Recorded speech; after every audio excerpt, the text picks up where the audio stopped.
And I'll wait for that information because this is a process that I think is going to go on for quite some time. I'll wait until I get that information before I examine on that.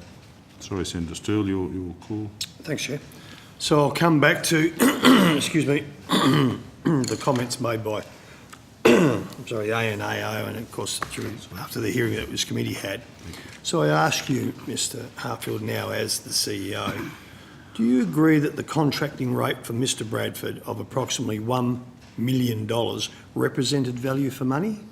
Senator, the contracting rate of the $5,000 a day at the time of his initial appointment as lead negotiator was value for money.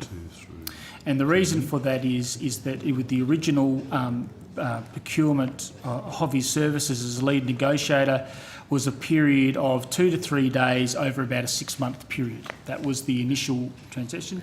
And we needed somebody that had experience and understood the project, had the relevant security clearances, had the expertise in that particular area. A comparison was done with the Big Four at the particular time to what their contracting rate for the same period for the same amount, and they were around about $7,000 a day.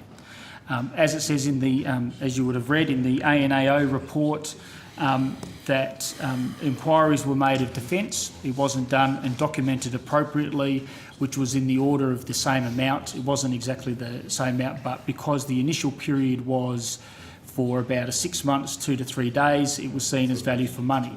What occurred after that is that we did not update the rate and we did not reassess when the actual period was actually extended. That was where the error was particularly made, as well as not documenting those considerations appropriately. More of that, Mr. Harfield, and I'll bring you back to the question. Do you believe that $1 million was value for money?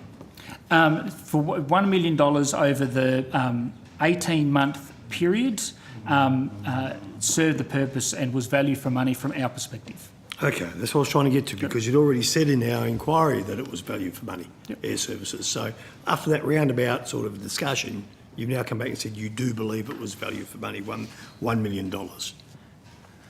And you're answering that because at the time, if you wanted someone from the Big Four, it was probably about $7,000 per day, correct? That's what you said? Senator. What about over 18 months? What would the Big Four would have charged you then? Don't know, because as I said, Right. The original part was about thinking we did not update it afterwards. No, you've answered that, and I'm just trying to piece together how I can see You probably would have got it down from the Big Four. If we want to get into a talking over it, you picked the wrong bloke. Seriously, Mr. Harfield, you know the track record of this committee when we're dealing with Airservices Australia, and you know that we won't be shouted down, you know we won't be fobbed off. So you get the opportunity to answer. So I'm trying to put together, I find that extraordinary, that I think that Airservices think it's value for the day, but there was no consideration further down the track, which you did say. There was no renegotiation. And in the basic business principles, we understand a one-off rate, no different than loading a semi. You want me to take one cart to Port Ellen, it's going to cost you 100. Give me 5,000 carts, I'll do it for you for 40. We get all that. So that was in your own words, not your own words, but you have said that that was overlooked or it wasn't done. Correct. So whatever the words were. Okay. So if you can give me a gap in the weather when you're sort of at your end of a... Look, I'll just... Bracket. Okay. Excuse me, what was the dollars per hour that he was paying? 5,000. So it was per day. Senator. Chair, I can keep going, but I'm happy to give my... Well, we're all going... This Vocal cords. will be giddy by the time we finish. So I'd like to give the call to the Senator back. And we can come... I'll just keep going. Look, if I can just No, narrow of course, it down, of course, if I can, that's what I was then- asking. Okay, Yeah. look, I'll keep going.